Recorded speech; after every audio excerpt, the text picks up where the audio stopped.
Let's say now you created this transition and you are very happy from it.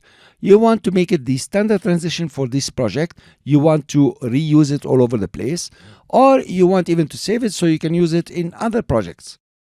To do that, you can save this transition as a preset. All you have to do is just right click and go create transition preset.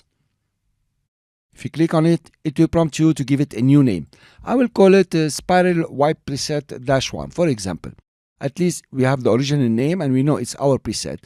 It's better to give it spiral wipe and something descriptive over here, okay, like jumping project if you like. And then you click OK. Now, if you come to your video transitions and you scroll down just to the bottom, you will see user presets or user.